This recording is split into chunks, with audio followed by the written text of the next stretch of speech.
Hi, welcome to Movieverse. My name is Brian, and today Greg is joining me for the Movieverse Movie News episode 15. And people might ask, Brian, why are you so dressed up today? Why are you so dressed up? Why not? That's what I say. And also another question they might have is why we've been so quiet as of late. Well, apparently it's a little bit harder to do this in the college semester than I thought it was going to be. But yeah, guys, so sorry that we've been a little bit absent, but we are back, and we have a lot to talk about in a very short amount of time.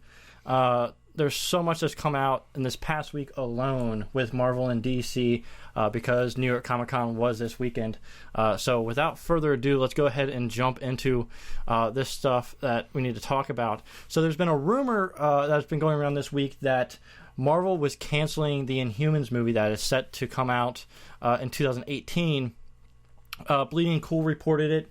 I know personally, one of my trusted sources is Screen Rant. They ended up having a report on it and saying that they heard similar things, but it definitely wasn't confirmed by any stretch of the imagination from Marvel. And it even got me kind of concerned to where I tweeted at El Mayimbe, Humberto Gonzalez from Heroic Hollywood. He is like the master of scoops in Hollywood for the Marvel and DC movies and all things nerd.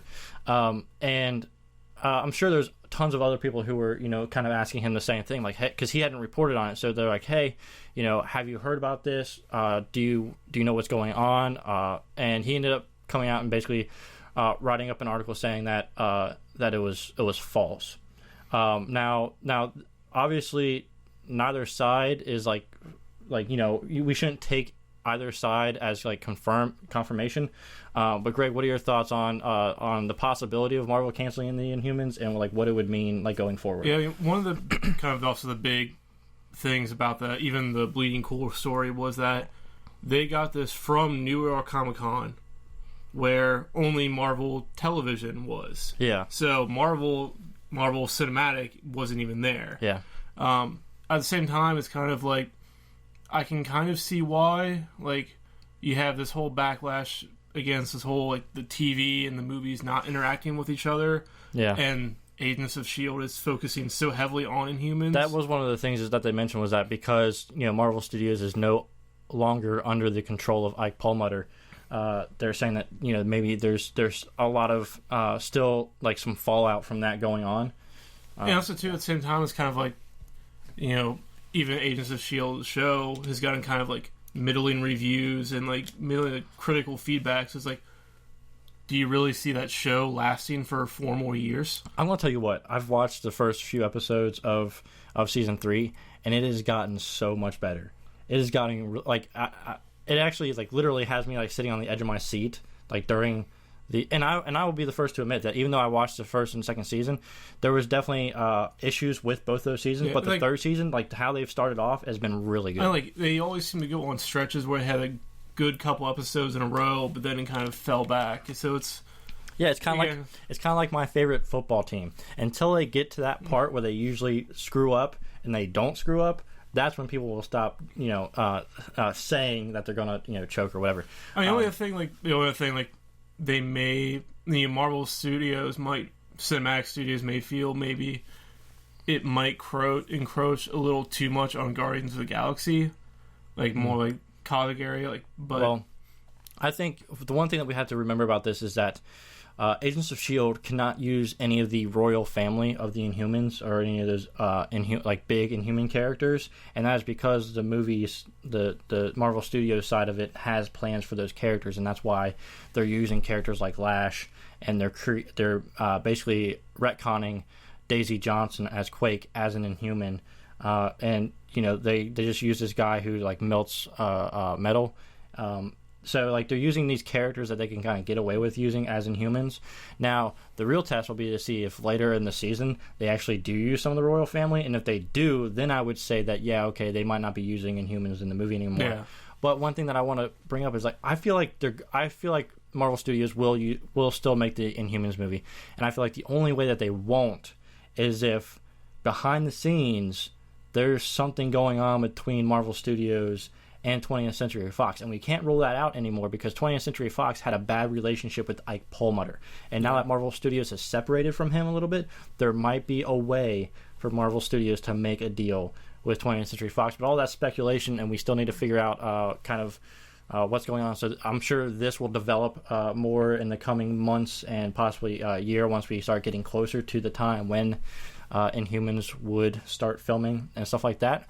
But moving on, staying inside the Marvel brand, there's been another report that came out this week that the estimated budget for both Infinity War Part 1 and Part 2 from Marvel Studios will have a combined budget of $1 billion. Now, some people are saying that this is false. So I don't know. We'll have to wait and see. But it wouldn't surprise me because, like you said, like those movies together are going to make $2 billion. Yeah, each one of those movies is going to make least $1 billion on its own. At least. So it's like, and they're filming. Kind of that budget implied that they're going to be filming back to back. Yeah. So it's $1 billion for 2 movies. Which, I mean, if it is, it would make sense because since Marvel Studios is no longer under Ike Perlmutter, and it all goes back to this, they now aren't subject to Ike Perlmutter and his frugality. Yeah, and his budget that he gives them. They now have Disney dollars. Yeah, because they got Mickey Mouse money. One of the parts of that story I read, it said that basically half of that $1 billion was going to cast and crew. Which it would make sense with how big these movies are supposed to be. It would make sense that a lot of the money is going towards the cast and crew, but also I want to see. Okay, first off, this was also going to be the first movie that is shot entirely in IMAX, completely. So I'm wondering like if that has something to do with it as well. But yeah, so we'll have to wait and see on this again to see if it's true or not. But it definitely would not surprise me. Also, like with the scope of that movie, you're going to be getting second and third unit directors that are feature directors themselves. Yeah, and like I said, as many characters as should be in this movie, it wouldn't surprise me if half of it is going to the cast and crew. Because you want to talk about like all the original Avengers, the Guardians of the Galaxy, the Avengers B team that we got introduced to at the end of Age of Ultron. Plus, Doctor Strange, Marvel, Captain Marvel, Black Panther. So it's like there's Spider-Man. Yeah. Like, Spider-Man's going to be in it. Yeah. So there's a lot of main characters and main actors that are going to be in this movie that will take up a lot of the budget. So that's exciting, and hopefully they spend a little bit more money on the special effects. It will be Anthony and Joe Russo who directed Captain America: The Winter Soldier, and who are also directing Captain America: Civil War. It'll be interesting to see how they do Civil War and if we can make any kind of educated decisions or educated assumptions on how that will transfer over to this even bigger movie than what Civil War already is. And now going into Marvel Phase 3, since we are going to be having Civil War is the kickoff of Phase 3. There has been an update to Marvel's Phase 3. They have announced that Ant-Man is getting a sequel because it is done so well overseas. And it hasn't even started in China yet. Yeah, and it hasn't even opened in China yet, which that's going to be a big market for it. Marvel has announced that they are doing a sequel for Ant-Man titled Ant-Man and the Wasp to be released July 6th, 2018. We have to go back in time to watch it. Yeah, we have to go back in time. It would make sense now. Infinity Gauntlet, Time Gym, anybody? No? Okay. And so there's another part to this. Is it affects some other movies that were coming out in 2018. So Black Panther is being pushed up to February 16th, 2018, and Miss Marvel is being pushed back a little bit to March 8th of 2019. One con of this is that Captain Marvel is getting pushed back again, but yet we are getting the Wasp in the Ant-Man sequel, and I feel like the fact that her name is included in the title shows us just how much of a role she is going to play in that movie. So it's going to be, I don't want to say it's going to be like a buddy cop movie, because I don't think it's going to be like that, but it's definitely going to have two mainstay heroes, hopefully in the same sense of in Captain America: The Winter Soldier, how he had Falcon and Black Widow. I think the Wasp will take up as much time as those two characters did in that movie. So it's kind of like the screen time, I think, is going to be shared, and I think Marvel is aware that if they give the Wasp less screen time, that people are going to pick up on that and be like, well, why'd you give the female character less screen time? Because her name is in the title. Yeah. You know what I mean? Like, Falcon and the Black Widow weren't in the title of Captain America: The Winter Soldier. You know what I mean? Yeah. So it would make sense that they give them equal screen time. But what's your thoughts on? Oh, I almost forgot. Plus, actually, no. Go ahead and give me your thoughts on this news, and then we'll move on to the next because I'm plus also kind of kudos Black Panther. They're moving it into Black History Month. Yeah, which makes sense because again they've got. It makes me think, like, why didn't they do that when they first announced the movie? You guys also do, like, we've got part of a future news story. We have now a black writer. Yeah. They're going after black directors. Like, Yeah. You know, they have black lead actor. Like, you know, they are making this a celebration. Yeah. And really, when kind of they showcasing what, you know, African American Hollywood talent can do. Yeah, and that's another reason why I'm looking forward to Luke Cage, the Netflix show. I mean, Miss Marvel, the Miss Marvel thing, you know, is getting pushed back again, which does have me a little worried in that they may not necessarily know what they really want to do with Miss Marvel. I'm a little bit more optimistic about it, and it tells me that they want to get it right. Yeah, but kind of, as of right now, it's like, you know, but they're still working on it. But I think it's like it kind of makes sense that if you have a movie that is successful, and you know that people, like at the end of the Ant-Man end credit scene, they showed Evangeline Lilly's character being given the Wasp suit. It would make sense that when people said, like, hey, we want to see the Wasp, you know, they said, okay, well, we have a successful origin story here with Scott Lang's Ant-Man, and we have fans wanting to see the female character Wasp, and to put that in together into a sequel, it makes sense to me. And plus also to show her as an equal to Ant-Man already. Exactly, which she is. And also, just one more thing was that, you know, the fact that I didn't even realize that they didn't, like, it makes sense to put Black Panther in Black History Month, and the fact that they just now moved to it, I'm like, why didn't they do that to begin with? Like, it makes sense. Like, you want to, like, it's really besides Blade, it is like the first superhero led by an African American actor. You know what I mean? Yeah. So, like, it would make sense to put it in that month where they already celebrate the history of you know, African American history. I think the only reason is because February is not a traditional month for big movies. It wasn't, but now that Deadpool is in there, and they see how many people are looking forward to Deadpool, I think that kind of gives them confidence to put a superhero movie into February. And moving on quickly to the next bit of like the second half of this news, they announced they have 3 unannounced movies to release May 1st of 2020, July 10th of 2020, and November 6th, 2020.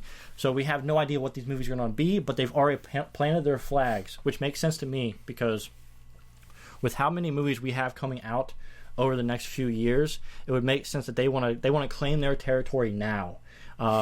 So that way they don't have to, like, you know, put a movie like in between these two movies or whatever. They now own these spots, and it's up to the other studios to make their schedules around these movies. Yeah, I think it's one of them is Doctor Strange 2. Probably, yes. One of them will be Guardians 3. Probably. And the third one will be Spider-Man 2. Maybe. I don't. That's the thing. It's like it'll be interesting to see what they do with this. You know what I mean? Because there are so many sequels that they could do. But I think the Spider-Man movie would not be on this slate. I think it'd be Sony that would make that. But at the same time, Marvel isn't going to want to put any one of their own movies up against Spider-Man. No, I agree. I don't know. That's why I think they would basically kind of take that flag. But you're right. With Spider-Man, I'm sure when they made the deal with Sony was like, hey, we want a Spider-Man movie to come out every 3 years. You know what I mean? Like, that's like the furthest away that they want these movies to come out. So it would make sense, but it would make sense for all those sequels to happen that year. But at the same time, they have other stories that they could tell. Yeah. I mean, you could also kind of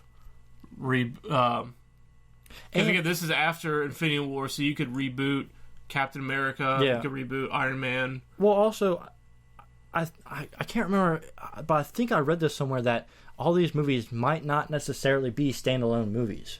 So it'll be really interesting to see what happens with them. But I don't know if we'll find out until after Infinity War, because Infinity War is such a big movie. I feel like they can ride on that hype. That Infinity War is going to change the landscape of the characters that Marvel's making movies for. Yeah, I agree. But yeah, guys, that's what's coming out in. Those are the big, huge announcements that came out of. Those didn't come out of New York Comic Con, but it came out the same time that New York Comic Con was starting. It was right? a separate press release. Yeah, it was a press release. So it didn't come out of New York Comic Con, but it came out around the same time. I think it was Thursday, right? Either Thursday or Friday. Yeah, Thursday or Friday. Okay, so let's go ahead and move on to our next topic. All right, and now we're still in Marvel Studios. By the way, Marvel Studios really owned the landscape as far as movie news goes for this week. This week, yeah. Yeah, for this week. So now an article coming out of EW is that we have a writer for Black Panther who is Joe Cole. He was a part of Marvel's writing program and had previously written a well-regarded Inhumans draft. He's kind of working up his ranks in the Marvel team. So it would make sense that they have this guy writing for Black Panther. What are your thoughts? I mean, if Marvel believes in this guy, then all for it. Yeah, I mean, I'm not familiar with any of his other work that he has written. Yeah. I think the tea leaves kind of say, like, if he wrote this great draft of Inhumans, now he's being moved to Black Panther, like I think that might have kind of fueled some of that Inhumans like canceling. Yeah, maybe. But yeah, I mean, again, if Marvel believes in him, I'll believe in him too. Yeah, it's like until Marvel does something wrong, you know what I mean? Like we have to give them the benefit of the doubt, regardless. Like they take, like the Joe Russos are the perfect example. They were what do they do? Community was like what kind of got their name out there. Yeah, so that's what they were most known for. And it's like, all right, so you got these guys working on like a comedic, but they're also more they're more comedic directors. And then they go and they do The Winter Soldier, and it was great. Yeah, one of the best Marvel movies to date, or standalone Marvel movie for sure. So yeah, until Marvel proves us wrong with their choices of who they want to write and direct and all that stuff, I'm all for it. So moving on, now we're still with Marvel, but we're with Fox. They released a synopsis for X-Men Apocalypse. I'm going to go ahead and read it here. Since the dawn of civilization, he was worshipped as a god. Apocalypse, the first and most powerful mutant from Marvel's X-Men universe, amassed the powers of many other mutants, becoming immortal and invincible. Upon awakening after thousands of years, he is disillusioned with the world as he finds it and recruits a team of powerful mutants, including the disheartened Magneto, played by Michael Fassbender, to cleanse mankind and create a new world order over which he will reign. As the fate of Earth hangs in the balance, Raven, played by Jennifer Lawrence, with the help of Professor X, played by James McAvoy, must lead a team of young X-Men to stop their greatest nemesis and save mankind from complete destruction. So what stands out to you, Greg, about this synopsis? To me, is that we are officially going to have Magneto versus Professor X. Like, the line has been, like, we kind of seen the line being drawn in, like, the other movies. But here we have the full-on admitting Magneto is teaming up with Apocalypse. Yeah. For, whether that's good or... I think it's more of following Apocalypse than it is a team, But still... Magneto is going to be one of the four horsemen. That's how I take it. But so, like, you actually have that you're going to probably have that climactic battle between Magneto and Professor X. Yeah, and what stands out to me about this is that this basically confirms that Jennifer Lawrence's character of Raven, a.k.a. Oh my gosh, really? It is escaping me. Mystique. I don't know why I can't think of that.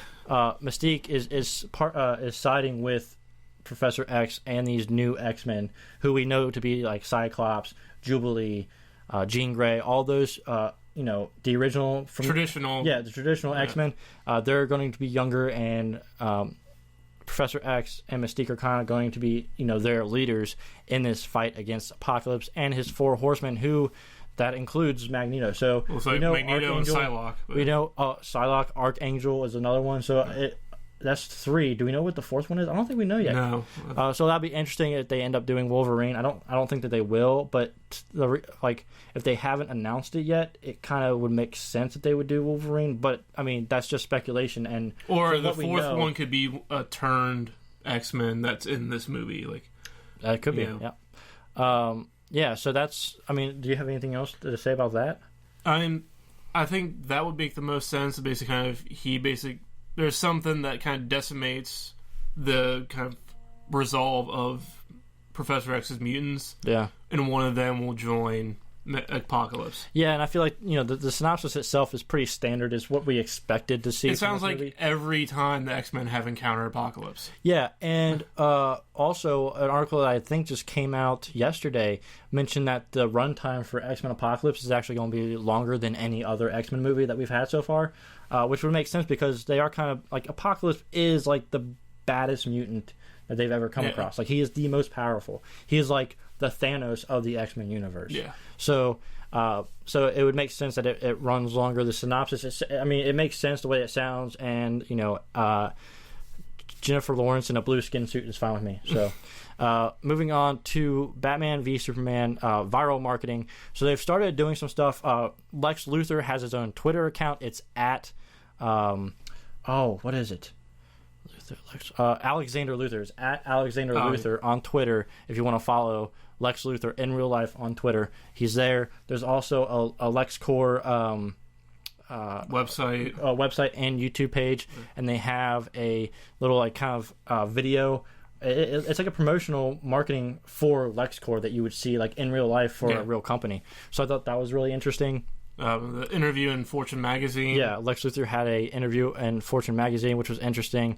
And also, LexCorp is providing free Wi-Fi at New York Comic Con, and also they had free charging, those things that you plug your phone into that you can carry around. They charge your phone. They had those. So that was what stood out to you about? For me, it was the interview in Fortune magazine, kind of making all these references to. Wayne Enterprises, Cord Enterprises, Blue Beetle, Blue Beetles. So it's he's kind of helped that story. Kind of just helps the world building. I think it's really smart that they're doing this with Lex Luthor, because when everybody saw who has seen the Batman v Superman trailers, what is the one thing that everybody was just like, I don't know if I like that too much? It was Lex Luthor. Yeah. So the fact that they're using Lex Luthor to promote the entire movie itself is really bolstering that character, to when you see him on screen, you already kind of get an idea of what his personality is and what he stands for and all that kind of stuff. So when you go and you see the movie and you see Jesse Eisenberg as Lex Luthor in the movie, you're like, okay, this makes a little bit more sense and I can buy into it. So I think it's really smart that they're using Lex Luthor as the Rock, from which they're doing, especially putting it out this far in advance. Yeah. Here's kind of the first character we meet. I'm sure they'll do more of this type of stuff as we get closer to the release date. Yeah, and I'm one of those people who, when I saw Lex Luthor in the trailer, I'm just like, I'm not sure how I feel about that really looking wig, and I'm not really sure how I feel about his voice when he said, "No, the red capes are coming." It sounded a little bit cheesy to me. But the fact that they're doing this kind of it's slowly making me buy into the character more. It's probably for the first point we're actually going to get a real villain's origin story with Lex Luthor, over the course of the movies. He has this kind of real kind of weird nasally voice, bad hair, but you see that transformation. You'll probably see that transformation into the Lex Luthor we're expecting. Hopefully. And also, another thing that, there's been a lot of articles that have come out where Jesse Eisenberg is like, this Lex Luthor is a real guy. He is a real character and not one of those, mustache twirling villains. I'm going to, steal real estate or whatever it is that Lex Luthor does. In previous movies, what was it? Superman Returns, where he's just I want to create an island of, kryptonite dirt stuff. I don't know. It was, but so it'll be interesting to see how I feel about Lex Luthor when the movie comes out, because as of right now, they're starting to make me buy into the character more, and I think that's really smart and interesting, and I like what they're doing. Staying within the DCEU, the DC Extended Universe, as they like to call it, Will Smith basically said that when they were filming Suicide Squad, he never really got to know Jared Leto because he was just the Joker every time. Like, they would go and they would, start filming or whatever, and then they would wrap for the day, and then Jared Leto would just leave. And he was so in character that Will Smith couldn't really get to know him on a personal level outside of how he acted as the Joker. So what this brings to my mind is the fact that Jared Leto is going full in on this character, and he's even said that he should probably be locked up for his portrayal of the Joker, which that could just be a marketing ploy or whatever. But at the same time, that's how we want to see the Joker. We want to see this insane dude. And even when he did stick around, he was still the Joker. Yeah. So he's sending gifts to his co-stars, like a rat, a hog's head, bullets to Will Smith. I mean, again, it also kind of coincided with the same stuff Margaret Robbie said about Jared Leto. Yeah. It's also kind of the pre-production. He was even acting as the Joker on the 30 Seconds to Mars tour, and how he interacted with fans and did stuff like that. He really embraced the character. Yeah, it's probably the most method acting I've seen in a long time. Well, I mean, he got the Oscar for Dallas Buyers Club and his role there, which obviously he went really deep into that character as well. So he's definitely known for that. And I think the reason why we keep talking about this so much is because it is the Joker, and unfortunately, we've seen what happens to actors who go full in on the Joker, and it kind of worries us a little bit. Hopefully, Jared Leto has done it in a healthy way. I know that David Ayer even had a psychologist or a psychiatrist on set to make sure things weren't going awry. So even though some of that could just be stuff to try to get the fans to hyped up about how crazy the Joker's going to be in this new movie, I think a lot of it is based in some type of truth, which is because Jared Leto, even as Jared Leto, is a very intense person. Yeah, that he would delve this deep into a character like that doesn't surprise me at all. And I've been listening to 30 Seconds to Mars for a really long time, and I love that band. I love Jared Leto. So when I found out, there's rumors going around that he might be in talks to play Doctor Strange, and I'm like, oh, that'd be awesome because I love that guy, and I think that he would play good Doctor Strange. But then when I found out that he's a Joker, I'm like, yeah, that makes sense. And so I'm really excited. I mean, it's funny. It's in the middle of October right now. And in December, we have Star Wars.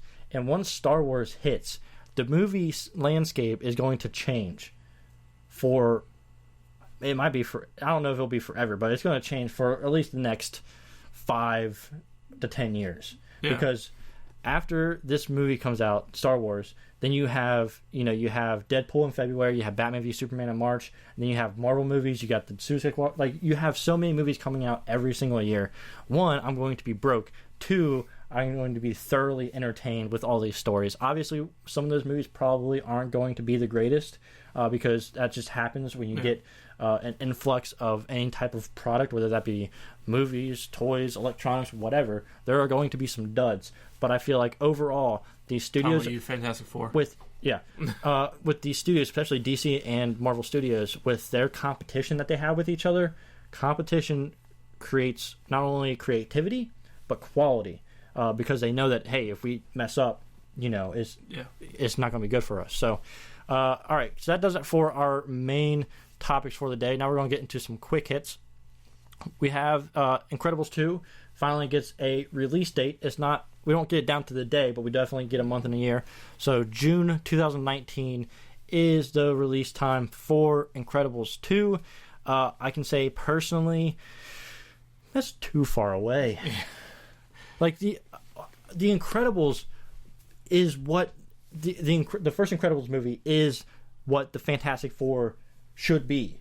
It is a Fantastic Four story, just with different power sets. Right? And with a family, it's a nuclear family, it's a family. Yeah, it's a family movie that has to do with a family that has superpowers, and they're trying to, you know what I mean? It was such a great movie, directed by Brad Bird, who will be doing Incredibles 2. So I'm really excited for it. It's just so far away. It's 4 years, really, 4. After we've been wanting it for 10 plus years. It's what is it? Come on.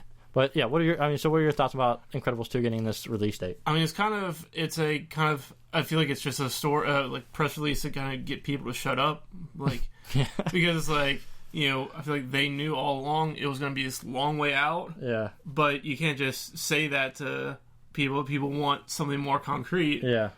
I mean, Pixar only does one movie a year. Yeah, and I definitely think that date could be switched around, but I think that for now, that's what they're giving people, so people actually have some type of vision of when they're going to get it. Yeah.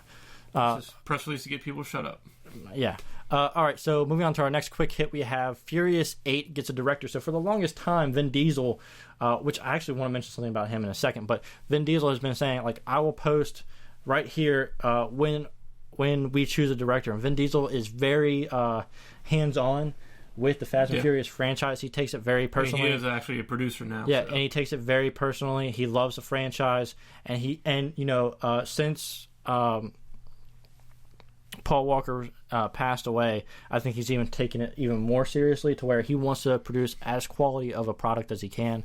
So it's been announced that F. Gary Gray will direct Fast and Furious 8, who also what was it just directed? Straight Outta Compton.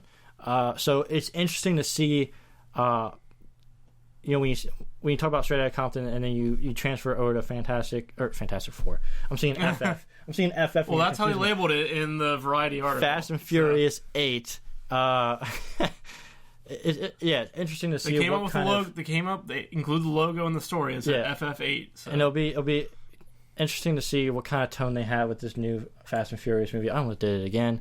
But no other details were really revealed to us about this. What are your thoughts on this director directing Fast and Furious 8? Well, also kind of don't want to miss the fact that we did miss the story of that there are going to be 3 more Fast and Furious movies to go all the way that came out last week, and we had so much stuff that we had to cover today that we kind of it will be a trilogy, but Fast and Furious 8 will be directed. So that was kind of the only real speculation. Are they going to be announce all the directors or just the 8th? So I would be interested to see what his take on that genre is. Yeah. Because he hasn't really done any kind of like action movies before. So then to go to helm the most profitable ones going right now is like, I mean, he definitely deserves it. Fast and Furious 7 was, I mean, it beat Avengers, so it's like it's I mean, he is a good director, so like I am curious to see what his take on that is. Yeah, definitely. All right, so moving on to our next quick hit, we have some news about the Flash movie. So first, Lord Miller are no longer directing the Flash movie, which kind of worries me, but Seth Grahame-Smith will be directing it, and it is his first feature movie that he is directing. And then also, we got a little bit of news about the Flash costume. It's rumored to be more realistic and tech-based, more like armor and not spandex. So I don't really know that much about Seth Grahame-Smith as a director, so I can't really comment on he hasn't directed anything. Yeah, so like it worries me that Lord Miller are not directing it anymore. But he worked with Lord Miller on like the Lego Batman movies and like the games. Okay. So that's right. Lord Miller basically gave this guy a vote of confidence, saying this is the guy that you want to direct this movie. So, so with that, it kind of releases some of the worry that I have, but at the same time, it is not Lord Miller, and that kind of. But he is kind of known as a kind of like comedic writer. He is a writer. But... Didn't he do? Oh crap! What's that? Fly the Conchords? Yes. That's what. Okay, yes. Yeah. So but that's really kind of strange to go from that to a very big movie. You know what I mean? So it's definitely interesting. He wrote and directed several episodes of Fly the Conchords. Yeah. And he's written like scripts for like feature movies and blockbuster movies. So this is just his first chance of actually directing one. Okay, and this brings up an interesting fact: is that when Marvel brings up somebody who we've never heard of, we're just like, well, yeah, Marvel they got their hands in on this thing, and they're we trust them because they've done it over and over again. But when DC does it, we have a little bit more trepidation because we haven't seen what DC even has to offer us outside of Man of Steel. Yeah, Batman v Superman hasn't come out yet.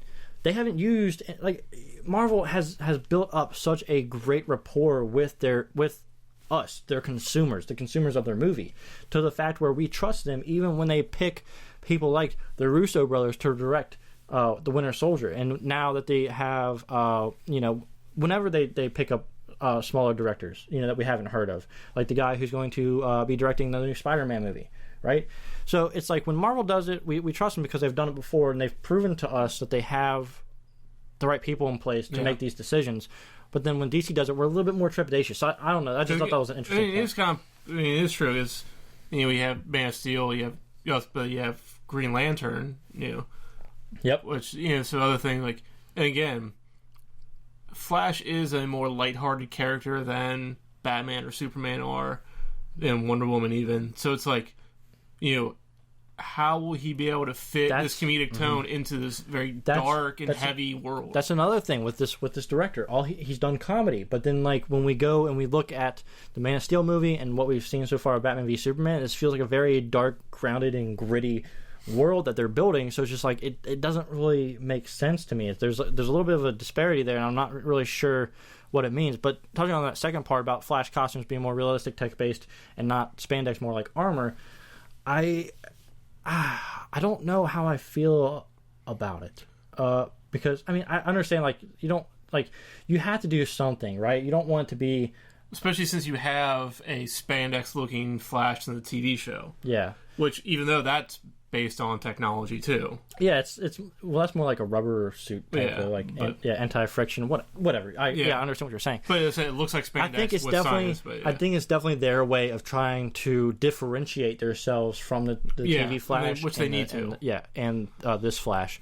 They kind of point out like the Injustice costume for which him. I loved that, but I don't know when they say tech based, it makes me worry. That's the only thing, because when I think tech based, I think Iron Man, and I think some of like the Batman stuff that we've seen. You know what I mean? Yeah, like that, basically that Superman suit for Batman.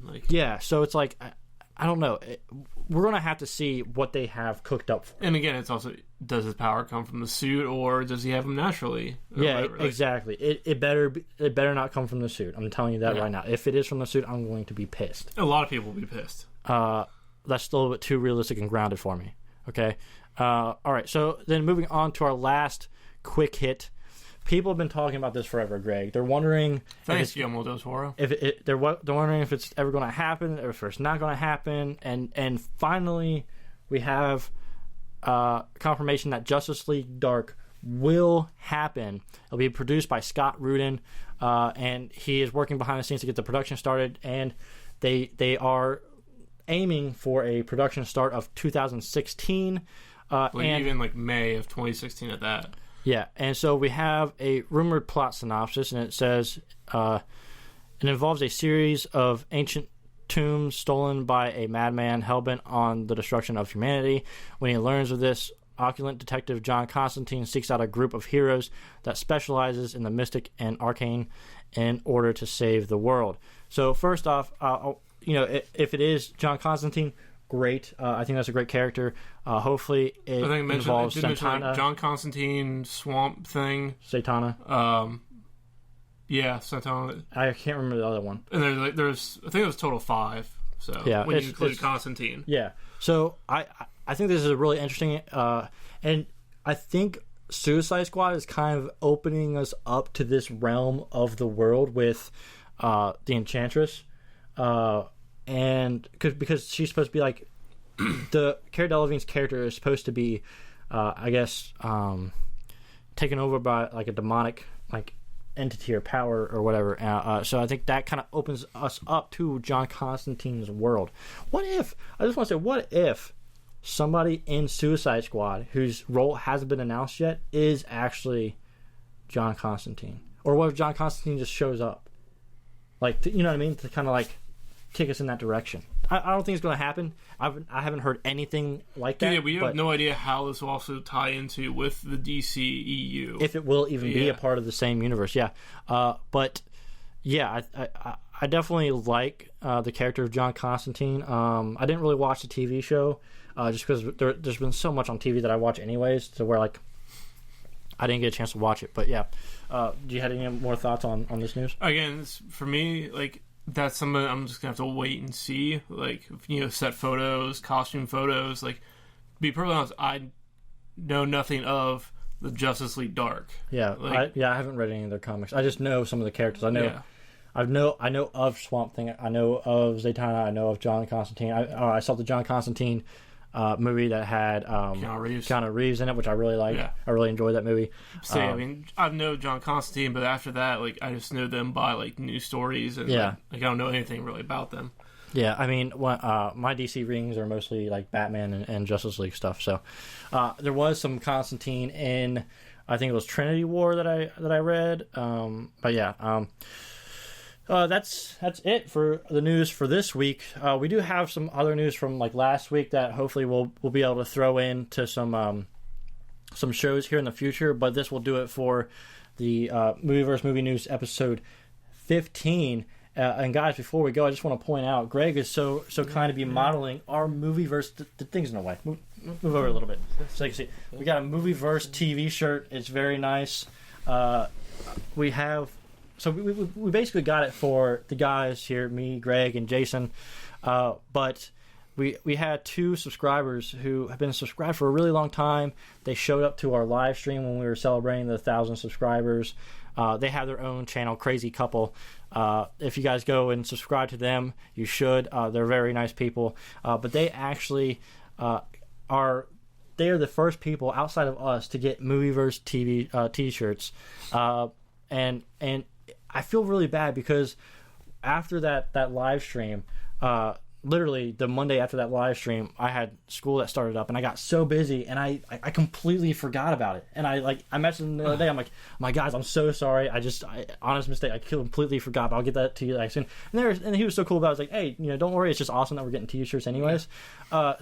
So again, Crazy Couple, thank you guys for being subscribers, and they even said that we're like inspirations for like their channel, and they have over 4,000 subscribers now, and that's crazy. So congratulations to them on getting that many subscribers. That's awesome that we were able to kind of like be a part of their inception of their channel.